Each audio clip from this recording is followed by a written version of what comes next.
Imagínese un mundo sin Google. No, en serio. Un mundo sin Google. Un mundo en que no pudieran reconocer en qué terreno será su cita ciegas de mañana. Un mundo en que no pudieran averiguar con un solo clic el PNB de Kazajstán. Un mundo en que si no se sienten bien, no pudieran sentarse ante la computadora y averiguar si solo necesitan tomar un par de aspirinas o si deben llamar a emergencias. Es increíble, ¿no? Hace solo 10 años Google no existía y 5 años antes de eso no había forma de buscar nada en la Internet. Eso planteaba un gran problema, porque ¿de qué servía una red mundial si no se podía navegar en ella e ir donde uno quisiera? Las empresas que se adentraron en el terreno de la búsqueda como Yahoo y Excite constituían algunos nombres importantes en la historia de la red. Pero aunque los hombres que comenzaron la creación del sistema eran algunas de las personas más brillantes en los anales de la historia americana de los negocios, al final no pudieron descifrar el código. Luego un par de chicos súper inteligentes con poco más de 20 años resolvieron el problema de la búsqueda. Les contaré cómo lo hicieron y cómo se convirtieron en multimillonarios. Soy John Heilemann y como periodista he cubierto la revolución de los buscadores desde el comienzo. La historia que quiero contarles es sobre las innovaciones de alta tecnología que sustentaron esa revolución y sobre el enorme trastorno económico que desencadenó. Es una historia emocionante, llena de gran ambición y creatividad, llena de oportunidades aprovechadas y otras perdidas, maniobras secretas y reuniones que nunca se han conocido hasta ahora.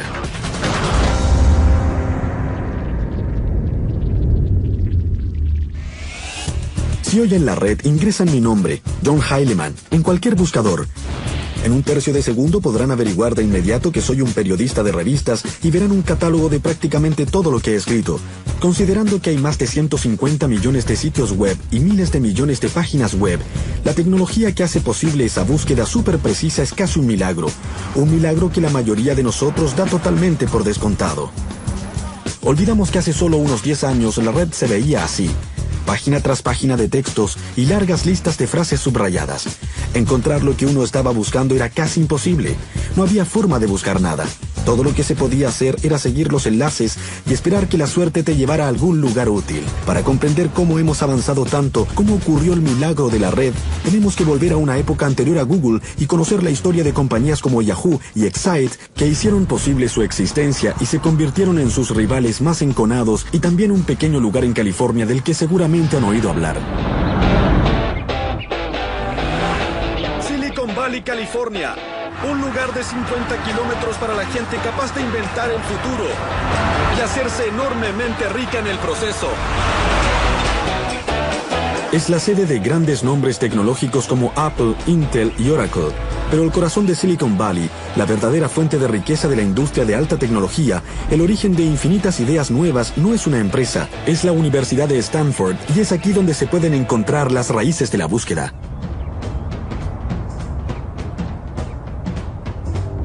Tal vez piensen que les hablaré de algún laboratorio por aquí, con alumnos sobresalientes y un superprofesor que estaban inventando un nuevo chip mega rápido o una supercomputadora que conquistaría todo el valle en un segundo, lo que es cierto, pero eso no nos interesa. Lo que sí nos interesa es la historia de Jerry Yang y David Filo, a quienes su profesor dejó por su cuenta cuando él se tomó un año sabático. Profesor de ingeniería, en año sabático. Mientras Jerry y David buscaban qué hacer, se les ocurrió uno de los mejores negocios de los Estados Unidos y los hizo multimillonarios. Hoy su compañía se llama Yahoo y es uno de los sitios con más tráfico de la red.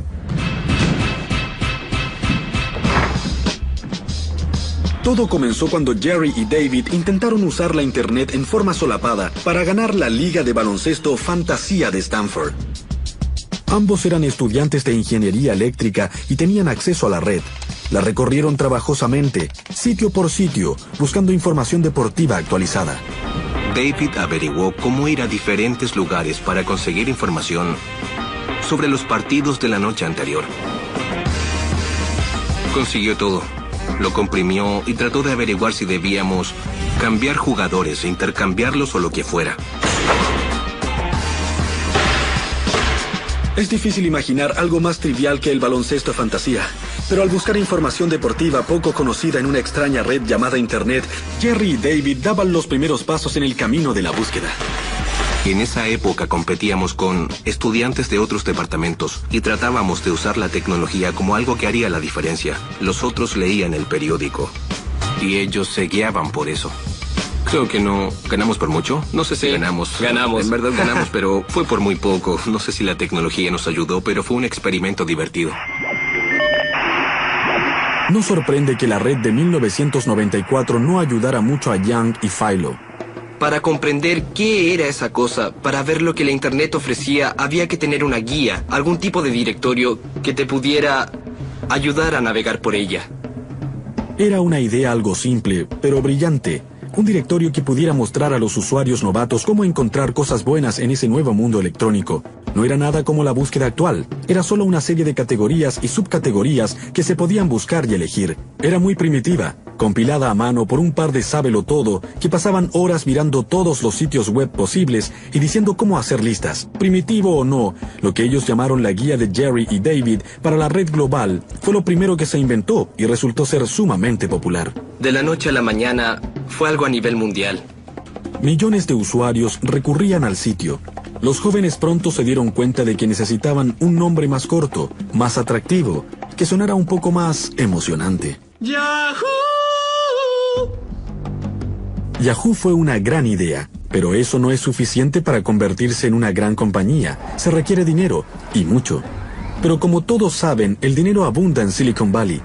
La mayor parte proviene de estos edificios a lo largo de Sand Hill Road, oficinas de muchos de los legendarios capitalistas del valle. No sé qué esperaba ver la primera vez que vine a este lugar. Tal vez calles pavimentadas de oro, pero encontré esto. Construcciones para oficinas al estilo de un pueblo alpino. Detrás de esas puertas están los capitalistas de riesgo. Tipos que presiden fondos de inversión que tienen miles de millones de dólares. Ellos son quienes deciden qué compañías podrán existir y cuáles no verán la luz. Una de estas empresas de mayor éxito es Sequoia Capital. Su socio más famoso, Michael Moritz, decidió visitar a los jóvenes fundadores de Yahoo en su caravana de Stanford. En el interior había una escena de confusión total. Se trataba de la peor pesadilla para cualquier madre.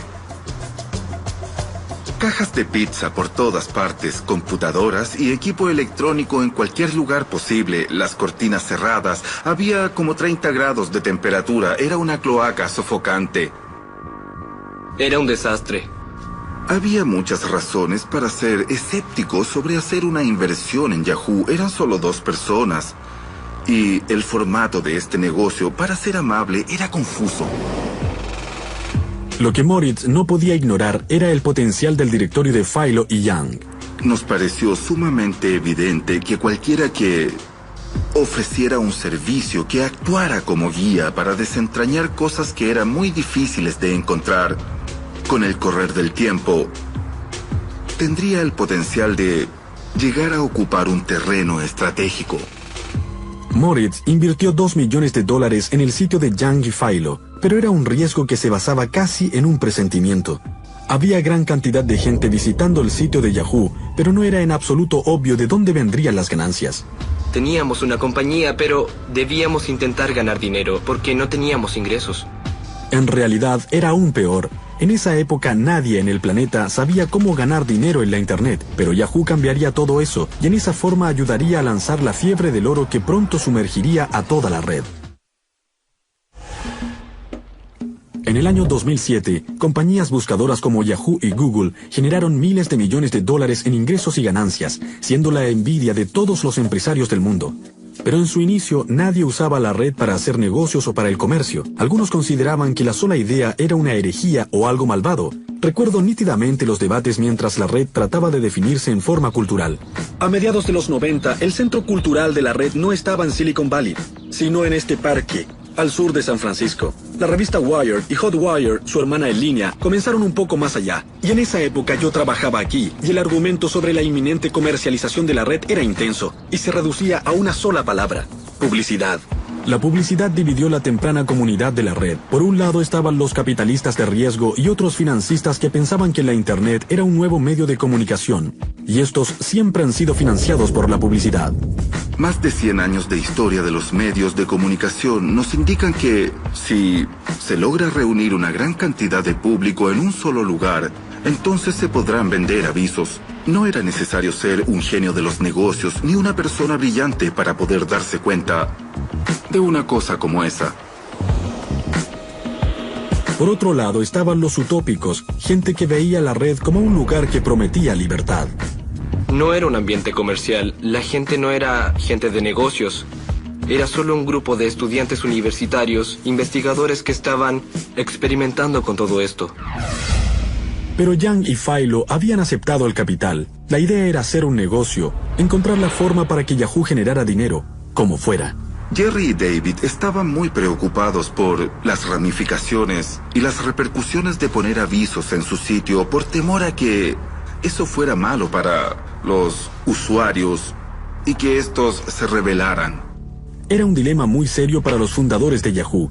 Si aceptaban la publicidad, perderían la simpatía de los usuarios, pero no había otras opciones viables. ¿Qué se podía hacer? En ese momento la publicidad parecía ser la mejor opción.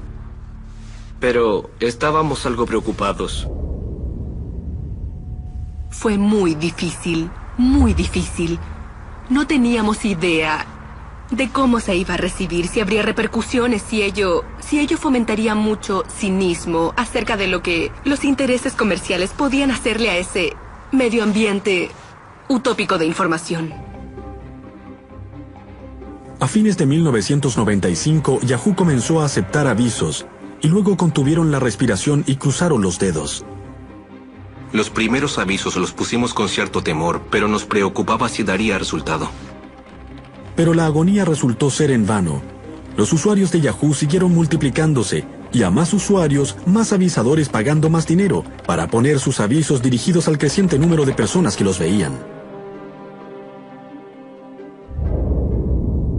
Por primera vez, Yahoo había demostrado que era posible hacer dinero en la red.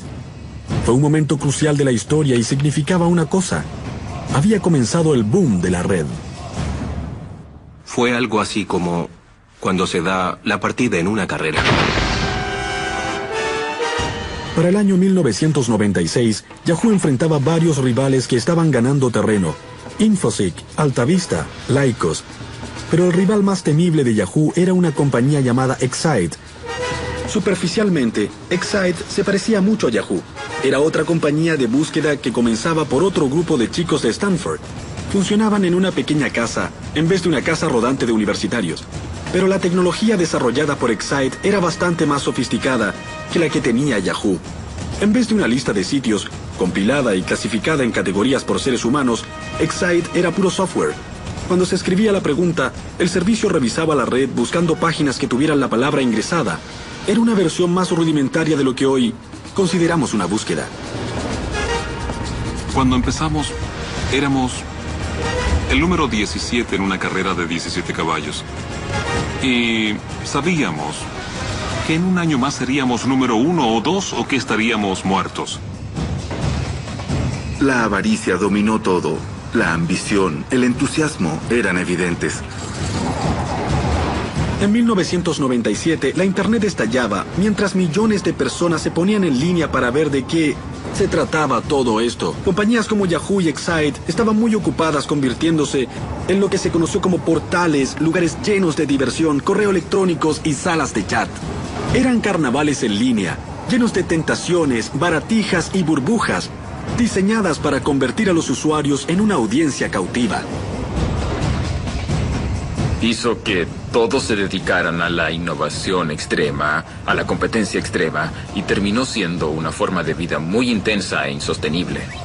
Era un golpe tras otro. Nosotros lanzábamos la personalización y Yahoo también lo hacía. Yahoo lanzaba el correo electrónico y nosotros también. Uso Yahoo para escribir un libro sobre chasquear los dedos. Los primeros años fueron un tanto confusos. ¡Ya! Nadie sabía la dimensión que alcanzaría. ¡Muy bien!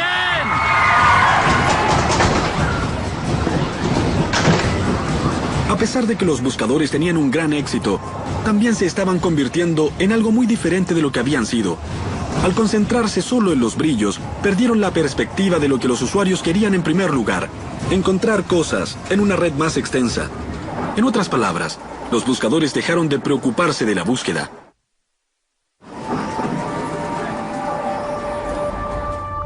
Silicon Valley, las calles de San Francisco y la zona de la bahía estaban llenos de jóvenes ambiciosos, buscando posibilidades en la red, enfrentando los problemas relativos a la red, ¿cierto? No. En realidad, la mejor oportunidad estaba allá afuera, mirando a los buscadores directo a la cara, pero su propio éxito no les permitía verla. Para decirlo francamente, el problema era que cuando se trataba de buscar información importante en la red, Yahoo, Excite y el resto de las llamadas compañías buscadoras en verdad eran pésimas. Podías pasar todo el día ingresando diferentes combinaciones de palabras para encontrar lo que buscabas sin tener éxito. La mayoría de los resultados que conseguías eran enlaces a sitios que trataban de vender algo que no querías o que a menudo era basura. En resumen, el mundo estaba ávido de una forma de buscar en la red. Por supuesto, ello vino de la misma institución que ya había producido Yahoo y Excite, Stanford. Una vez más, el nombre de la compañía era otra tontería: Google. Un derivado de la palabra Google, un término matemático de 10 elevado a la centésima potencia, y una vez más, los fundadores eran un par de sábelo-todo escasamente socializados, Larry Page y Sergey Brin. Se conocieron en la primavera de 1996, en una gira guiada por San Francisco para alumnos de posgrado de Stanford. Sergey guiaba la gira, un chico ruso-americano con una actitud afectada. Creo que tenía 19 años, lo que, en verdad, es muy joven para un estudiante de doctorado. Recuerdo que era bastante especial. Una persona que contesta muy rápido y ve las cosas de cierta manera. Larry era uno de los estudiantes en la gira ese día. Venía del centro del país y era hijo de un académico. Su mayor logro había sido construir una impresora con piezas de Lego. Es una persona sencilla, callada. No es del tipo de persona que al conocerla dices, vaya, sino que dices, es un tipo buena gente. Fue el amable Larry el que tuvo la idea genial que convirtió la búsqueda en algo mágico y lanzó Google. Dadas las consecuencias de gran alcance de esa idea, tanto sociales, culturales y económicas, se podría pensar que es algo sumamente complejo, pero en realidad, básicamente es muy simple. Su idea comenzó con la noción de que la red era un continuo concurso de popularidad por sí misma, y que el número de veces que una página web era vinculada con otros sitios, esto podía medir la posible utilidad y relevancia. Page creía que un enlace de un sitio a otro era una especie de recomendación, y él y Brin construyeron el primer motor de búsqueda de Google basándose en esa idea, como lo indicaron en un artículo académico de 1998 que ahora es famoso, comillas. En esencia, Google interpreta un enlace de la página A a la página B. Con un voto a la página A por la página B, Google evalúa la importancia de la página por los votos que recibe, cierre comillas. En otras palabras, cuando un sitio, por ejemplo, de Abraham Lincoln, ha sido enlazado 15 millones de veces, eso significa que muchísima gente lo ha encontrado útil. Otro sitio sobre Lincoln, que ha sido enlazado, digamos, 11 veces prácticamente, no ha impresionado a nadie. Page y Brin siguieron ese camino para construir su buscador, basándose en los enlaces para encontrar las páginas más importantes. La idea de Larry de contar los enlaces era sencilla, pero brillante. Sería la base del increíble éxito de Google, pero ¿lo comprendió Larry en ese momento? Claro que no. La primera persona en ver a Google en acción fue uno de los profesores de computación de los chicos, Héctor García Molina. Jugamos un momento en mi oficina viendo la cuenta de enlaces, de cuántas páginas se conectan con tu página. Enlaces interesantes. Miramos la portada de Stanford y la comparamos con otros departamentos, o con el MIT, o Berkeley, que son nuestros competidores. Y nos divertimos mucho viendo cuál de esas páginas era más importante que las otras porque era más requerida por el público. Cuando Larry y Sergey lanzaron Google en la red de Stanford, todos se dieron cuenta de que era algo especial. Era un motor de búsqueda que se ocupaba de buscar. Desde su oficina de estudiantes de posgrado, que se ve por primera vez en estas imágenes, Page y Brin lucharon por manejar la gran popularidad de su maravillosa innovación. Había tanto tráfico hacia Google que casi llevó a toda la red Internet de la Universidad de Stanford al colapso. Así que la administración de la universidad dijo, deben mudarse fuera del campus. Stanford ya no era de utilidad para Larry y Sergey. Era tiempo de dejar el campus y trasladarse a Silicon Valley a buscar dinero para convertir su idea en una compañía oficial. Así se unirían a los miles de aspirantes a empresarios en busca de fama y fortuna en la zona .com de Silicon Valley, aunque las probabilidades estaban en su contra.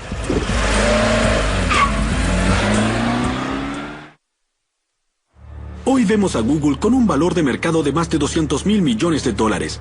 Su enorme sede en Silicon Valley y su influencia en los cambios culturales, y suponemos que los inversores deben haber golpeado a su puerta, en especial en la época de la burbuja.com, cuando algunas de las ideas más absurdas recibían mucho dinero. Pero en esa época, la reacción entre los hombres que tenían el dinero no era decir, sí, no hay problema, sino que era, oh, vamos. ¿Otro motor de búsqueda? Una de las pocas voces que disentían en este coro de dudas era la de Vinod Khosla, un capitalista de riesgo de gran éxito, gurú tecnológico y uno de los cofundadores de Sun Microsystems. Los conocí, me cayeron muy bien y les dije que quería trabajar con ellos de alguna forma, así que los presenté en Excite. Y dije, este es un excelente buscador con un enfoque mejor. Para Khosla, la lógica era muy sencilla. En esa época era un inversionista en la compañía de búsqueda Excite, y pensó que si Excite compraba o conseguía la licencia de la tecnología de búsqueda de Google, eso les daría una ventaja contra su archirrival Yahoo, que ganaba toda batalla contra sus oponentes en la guerra de los portales. Si Excite no quería ser aplastado por los ejércitos de Yang y Philo, necesitaba más municiones. Cualquier comandante militar dirá que la clave para ganar una guerra es formar alianzas adecuadas. Con la esperanza de que Excite se uniera a Google, Khosla reunió a Graham Spencer, el jefe tecnológico de Excite, y también a Larry y Sergey en este restaurante de sushi. Los chicos de Google llegaron con la esperanza de asegurar la supervivencia de su proyecto. Comprobaron que sus resultados en la búsqueda eran mucho mejor que los de Excite. Trajeron sus laptops y le mostraron los resultados a Spencer. Spencer le habló al director ejecutivo de Excite, George Bell, sobre la tecnología de Google, al igual que Khosla. Hubo mucha resistencia. Y siempre dijeron, con una visión bastante rígida, que la búsqueda era algo genérico, que ellos podían hacerlo, que eran casi tan buenos y que no importaba. Y no era un problema de precio, porque entonces Google era muy barato. Podían haberlo comprado por algo así como $1 millón. Hoy vale $100.000 millones. Un momento, rebobinemos. Excite pudo haber comprado Google por $1 millón. Eso es una miseria aquí en Silicon Valley. La compañía había rechazado lo que para ellos habría sido el negocio del siglo.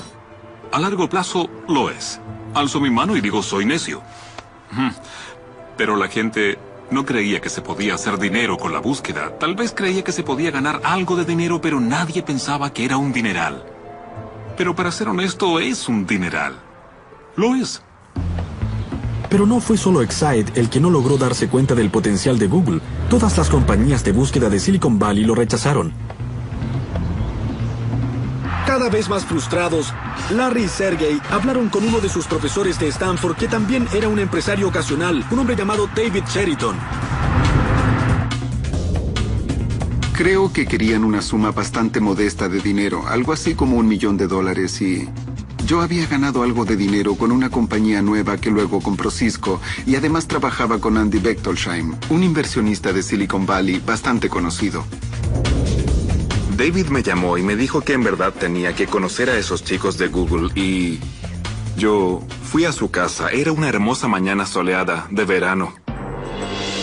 Larry y Sergey estaban desesperados. Si David Cheriton y Andy Bechtolsheim no veían el potencial de Google, probablemente era hora de que los chicos regresaran a sus estudios. Larry fue el primero en llegar, luego llegó Sergey y al final apareció Andy en su auto Porsche. Cuando llegué a casa de David, Larry y Sergey ya estaban ahí y comenzaron de inmediato a hacerme una demostración. Conocimos a ese hombre, le dio una mirada rápida a nuestro motor de búsqueda y conversamos un poco. Le hicieron una demostración de Google, de cómo iniciar una búsqueda, de la sección voy a tener suerte y toda esa clase de cosas. De inmediato me pareció que era evidente que era una muy buena idea. Creo que Andy se convenció muy rápidamente de todo. De hecho, creo que es la mejor idea que he visto en toda mi vida. Nos dijo, no quiero que ustedes tengan que aceptar una valoración muy baja o que se preocupen ahora por sus asuntos de dinero. ¿Qué tal si les hago un cheque? Así es que fui a mi auto, tomé la chequera y les hice un cheque enseguida. Volvió y escribió un cheque para nosotros por $100.000. Lo hizo a nombre de Google por $100.000. Creo que fue Sergey el que dijo, no tenemos una cuenta bancaria. Y Andy contestó, deposítenlo cuando la tengan. Creo que nunca he hecho un cheque en forma tan inmediata. Esa fue la única vez en mi vida. Piensen en ello. ¿Cuánta gente conocen que estaría dispuesta a hacer un cheque por $100.000 de esa forma a un par de estudiantes de posgrado? incluso para Andy Bechtolsheim, que disponía de muchos millones de dólares. Todo el asunto parecía bastante loco, pero así funciona todo en Silicon Valley. Por eso les decían ángeles a los primeros inversores, porque se dedicaban a hacer pequeños milagros. Andy realmente depositó mucha confianza en ellos.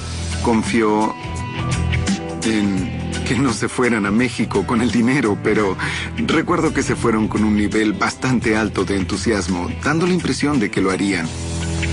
A la inversión de Bechtolsheim le siguieron cheques de otros ángeles que totalizaron $1 millón. $1 millón debió parecerles mucho dinero a dos estudiantes que subsistían de comida rápida. Pero muy pronto Larry y Sergey se darían cuenta de que $1 millón no era nada para Silicon Valley. Este hombre de figura delgada como Clark Kent es John Doerr. Es posiblemente el capitalista más famoso y de mayor éxito de Silicon Valley. Y ha financiado a Sun, Compaq, Netscape y Amazon.com. Es oficialmente el hombre con el toque de Midas, de modo que seguramente era inevitable que Page y Brin terminaran frente a su puerta. Estaban totalmente convencidos de que la búsqueda era muy importante y que iba a crecer tanto, que enseguida les pregunté qué tan grande. Y Larry Page, totalmente serio, me dijo, bueno, 10,000 millones en ingresos. Realmente me caí de la silla. Estaba seguro de que eran empresarios de gran ambición con una visión poderosa. Habían unas cosas que a John Doerr le importaban más que las ambiciones desmesuradas. E incluso en esa época Page y Brin tenían ambiciones que harían ruborizarse a cualquier mortal. Querían literalmente organizar toda la información del mundo y hacer que fuera posible de encontrar en forma universalmente accesible. ¡Wow! A comienzos de 1999, John Doerr me llamó para que viniera a su oficina porque deseaba mostrarme algo. No tenía idea de lo que estaba hablando, pero cuando John Doerr llama, uno va. Me dijo que me sentara detrás de este escritorio y que había invertido en una nueva compañía, en una empresa de búsqueda. Se dio vuelta hacia su computadora, encendió el navegador y me mostró un sitio del que nunca había escuchado, Google.com. La diferencia era asombrosa, al igual que la gran sencillez de Google, y los resultados fueron notablemente acertados. Giré hacia Doerr y le dije, «¡Wow! Es impresionante! Pero no hay avisos a los costados ni nada que se le parezca. ¿Cómo podrá ganar dinero esta cosa?» Doerr me contestó, «Estos chicos resolverán el problema más difícil de la Internet, y si no podemos ver cómo hacer dinero con ello, no deberíamos estar en este negocio». Pero ingeniárselas para ver cómo convertir a Google en una empresa rentable no fue nada fácil. Y mientras los días se convertían en meses sin un modelo de negocio definido, los capitalistas estaban cada vez más intranquilos. Nadie contaba con medios para mantenerse asociado a Google. No había dinero cambiando de manos. Y los fundadores tenían que contratar gente. Tenían que pagarle a esa gente. Debían comprar equipos para poder suministrar el servicio. Y todo eso requería dinero. Todos los meses cerca de $500 millones salía por la puerta de Google. Lo que quería decir que los $25 millones en el banco no iban a durar mucho. La solución más obvia era seguir el camino de Yahoo y Excite y poner avisos, pero Page y Brin se negaron a tomar el camino fácil y se decidieron por algo más valeroso y con mayor visión futura. No resistían la idea de que Google se convirtiera en otro portal abarrotado. Querían asegurarse de que la gente disfrutara de una gran experiencia, pero también querían que los avisos tuvieran sentido para los usuarios. Page y Brin no estaban en contra de los avisos en sí mismo, pero querían que estuvieran más relacionados con la red. Pero no podían imaginar cómo hacerlo. Sin embargo, se estaban quedando cortos de tiempo y de dinero, así que, dando el paso más controvertido en la vida de la joven compañía, encontraron la solución al problema al más puro estilo Silicon Valley. Lo copiaron de otra persona. Esa persona era este hombre, Bill Gross. Con domicilio en Los Ángeles, Gross no tenía conexión alguna con Google. Dirigía una pequeña empresa llamada Idea Lab, una incubadora de ideas innovadoras con estilo propio y generadas por compañías nuevas. Fue Gross quien solucionó el dilema de los avisos en la Internet y en forma indirecta fue la salvación de Google. Voy por la vida buscando problemas y viendo en qué formas se pueden resolver, ya sean problemas de la vida diaria como el tránsito, problemas de salud o problemas de tecnología. Me gusta ver las cosas y pensar cómo se pueden mejorar. En el curso de su carrera, Gross se ha dedicado a todo, desde robots a paneles solares, pero en 1999 su obsesión era la publicidad en la red. Supe del problema de esa empresa. Nuestra compañía buscaba formas de publicidad más eficaz y yo me decía, ¿cómo podemos hacer que esto sea mucho mejor? ¿Qué tienen de malo los avisos que compramos ahora? ¿Cómo nos gustaría que fueran? La idea de Gross era brillante en su sencillez, tal como la idea de Page de contar los enlaces. Comenzó cuando se dio cuenta de que cuando alguien hace una consulta, no solo le está diciendo al mundo qué es lo que le interesa, sino que también está diciendo qué es lo que le interesa comprar. Si ingreso las palabras Bob Dylan, estoy diciendo al menos que siento curiosidad por él y que tal vez quiera comprar su nuevo álbum. Si toman esa información y la de otros nombres de músicos que he consultado en Google, tendrán una imagen detallada de mi persona como fan de la música. Es una información muy valiosa para el negocio de la música. Eso fue lo que visualizó Bill Gross, captando antes que nadie que un motor de búsqueda sería la herramienta de mercadeo más poderosa y más eficiente del mundo. En jerga técnica, las palabras que uno ingresa en un buscador se llaman palabras clave, y Gross se dio cuenta de que podían valer una fortuna. Las palabras clave son el futuro del negocio. Son muy valiosas porque cuando una persona ingresa una palabra clave en un motor de búsqueda está abriendo una gran ventana a su mente y a la intención que tiene en ese momento. Si escribe más de una palabra, es sumamente valioso. Gross creía que podía vender palabras claves a los avisadores. Por ejemplo, BMW podría pagar bastante para asegurarse de que cada vez que alguien ingresara la palabra auto, apareciera un enlace al sitio BMW en la búsqueda. Pero incluso entre la propia gente de Gross, la idea de pagar por lugares parecía inaceptable. A algunas personas en la reunión no les gustó nada. Pensaban que era una mala idea y que nadie la aceptaría. Yo les dije, vamos, es como las páginas amarillas. Piensen en lo útiles que son. Dejé la reunión, corrí a la oficina y regresé con las páginas amarillas. Las puse sobre la mesa y dije, miren esto, miren lo útil que es. Si buscan algo aquí, hay solo avisos pagados. Eso es lo que quiere el cliente cuando busca un plomero. ¿Por qué no hacerlo con un motor de búsqueda? Pensar que la búsqueda podía ser como las páginas amarillas resultó ser una gran idea. Finalmente, Gross convenció a los escépticos de su compañía y en 1998 lanzó un sitio basado en palabras claves y enlaces patrocinados, que se conocería con el nombre de Overture. Fue un éxito instantáneo. El director ejecutivo de la compañía me dijo, estamos manejando millones de microtransacciones. Somos tan grande como la compañía de teléfonos en transacciones. Era increíble. Ahí me di cuenta de lo grande que era esto. Lo que Gross no sabía es que en Silicon Valley estaban observando sus movimientos y que Google consideraría su idea como la solución del dilema de su modelo de negocios. Larry y Sergey encontraron un pequeño sitio llamado Overture que estaba creciendo muy bien con listas de patrocinadores. Y creo que fue en especial Larry el que pensó que eso ofrecía un camino de negocios que Google podría adoptar como solución al problema. Los creadores de Google se reunieron con Bill Gross más de una vez. Gran parte de la historia de los negocios se determina en reuniones privadas, entre titanes a puerta cerrada. Conocí a Larry y Sergey y hablamos con ellos sobre encontrar alguna forma de unir la gran monitorización que tenía GoTo y los increíbles resultados de búsqueda que obtenía Google. Hablamos varias veces de diferentes formas de incorporar ambas cosas.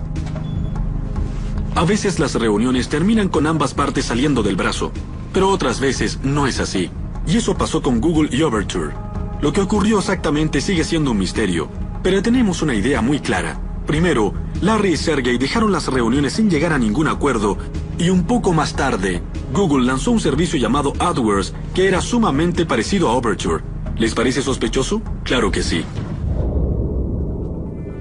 Gross demandó a Google por ese parecido y la apropiación que sugería, pero finalmente ambas partes llegaron a un acuerdo fuera de los tribunales. Una cosa es segura, el arreglo incluía suficiente dinero en acciones de Google, hecho que contentó mucho a Bill Gross. Pensamos que podía ser algo bueno, pero nunca creímos que tendría ese impacto y ese alcance y que se convertiría en un valioso modelo económico en línea. Google hizo cambios importantes a la idea original de Gross.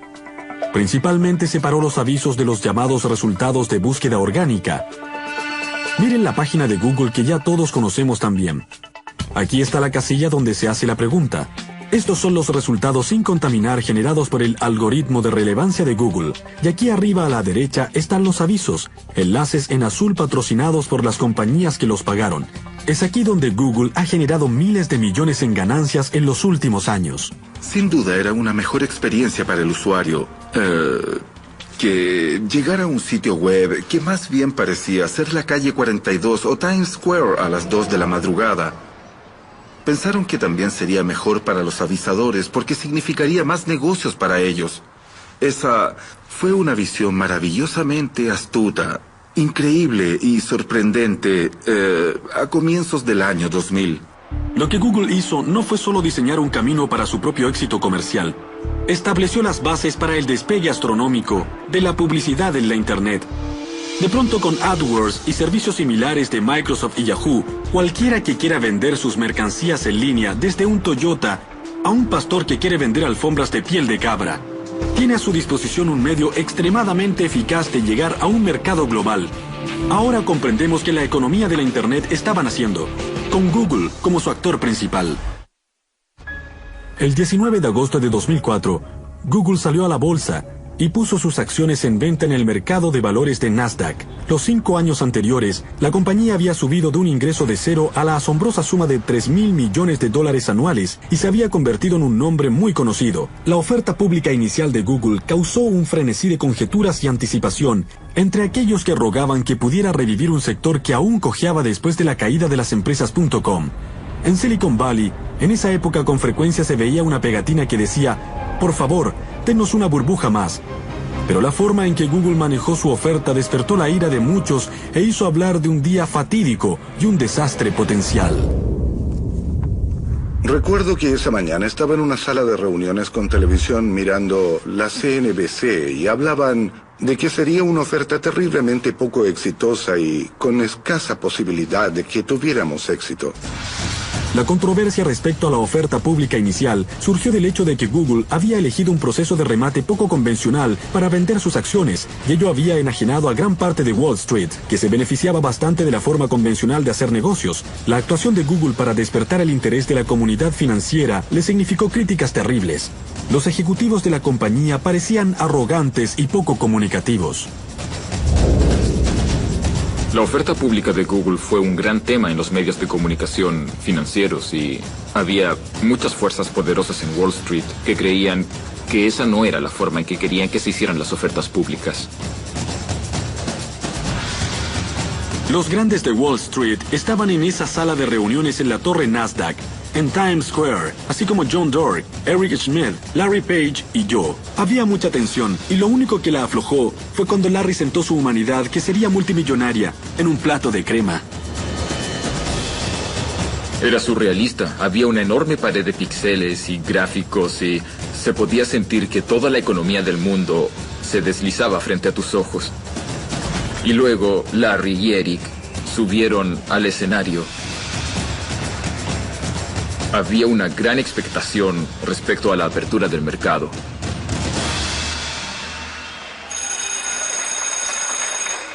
Y después comenzó.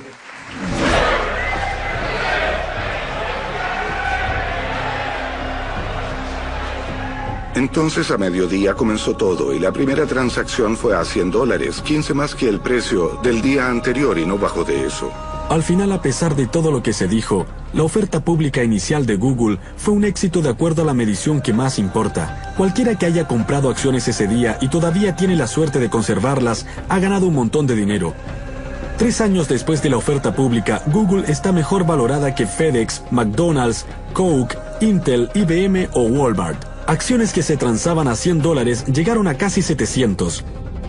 Actualmente Brin y Page están considerados entre las 30 personas más ricas del mundo. El crecimiento de Google ha sido el más rápido de la historia. A pesar de llegar de inmediato a Fortune 500, los fundadores de Google siempre se han esforzado por asegurar de que su compañía no sea percibida como otro matón voraz, como digamos Microsoft en su era dorada. Su ostensible eslogan corporativo altruista es: no hay que ser malvado. Su sede es un regreso a la era.com, con comida gratis, cojines para sentarse y scooters. Pero a pesar de todas las pequeñeces para sentirse bien, Google sigue siendo una máquina capitalista que continúa prosperando gracias a la unión de la búsqueda y la publicidad que la compañía ha perfeccionado. Hasta que la publicidad en línea no fue realmente eficaz, No había forma de pagar a los programadores que estaban haciendo el software. Eran subsidiados. Por ejemplo, en Sun vendíamos sistemas o hardware y usábamos ese dinero para pagar a los programadores. Hoy, el negocio de la Internet paga a sus programadores con ganancias de la red que provienen de la publicidad. De modo que el desarrollo de la tecnología y la publicidad van de la mano. Pero Google no se dedicó a descansar y a explotar su negocio principal. No se ha dormido en sus laureles. Al contrario, sabe muy bien que quedarse quieto en el negocio de la tecnología equivale a cometer un suicidio comercial. Google ha invertido sus ganancias en infinitos experimentos y proyectos. Ha metido la mano en todos los negocios a su alcance. Tenemos Google Library, Google Books, Google Maps y Google Earth. Luego Gmail, Google Calendar, Google Spreadsheets y Google Docs. La compañía compró Blogger para publicaciones personales en la red. También compró Picasa para compartir fotos en línea. Y por supuesto YouTube para compartir videos. Ante los ojos de muchos, todo eso equivale a un plan de dominación. De modo que no es de extrañar que la Google manía se esté convirtiendo en una creciente fobia a Google. El fenómeno de la fobia a Google es más fuerte entre los partidarios de la privacidad, que se preocupan sobre cuánta información sobre todos nosotros está guardada en las bases de datos de Google. No solo esas personas están preocupadas, incluso los mentores originales de Page y Brin están inquietos. La gente comenzará a sentir que tener demasiada información guardada sobre todo lo que han hecho, todo lo que han buscado, es un peligro real. Cada vez veremos más opiniones así. Para otros, el gigantesco dominio de Google y su expansión voraz es un llamado a las armas. Aunque Excite se acabó hace tiempo, Yahoo ha mejorado su búsqueda y sus ofertas de publicidad. Microsoft, una compañía conocida por no rendirse jamás, por llegar tarde a la fiesta, pero siempre ser la última en irse, también se ha impuesto como misión derrocar a Google. En general, si hubiera una gran oportunidad en Internet o de software, Microsoft se daría cuenta rápidamente porque tiene mucha gente muy inteligente, grandes recursos y mucha fuerza. Más importante aún, a medida que Google ha extendido su alcance a tantos rincones del comercio, su lista de enemigos fuera del negocio de la tecnología se ha hecho más larga y más imponente. Desde Viacom y News Corporation, de Rupert Murdoch a las empresas editoras y muy pronto a toda la industria de telecomunicaciones. Las fuerzas que se acumulan contra Google harán que la compañía enfrente desafíos mucho más grandes de los que ha encarado hasta ahora. Para que Google continúe su crecimiento meteórico, Larry y Sergey y el resto de los Googlers tendrán que ser ágiles, innovadores e infinitamente creativos. La historia de la alta tecnología indica que las compañías, sin importar su grandeza, cometen errores muy graves, y aunque a Google no le ha ocurrido, igualmente le sucederá.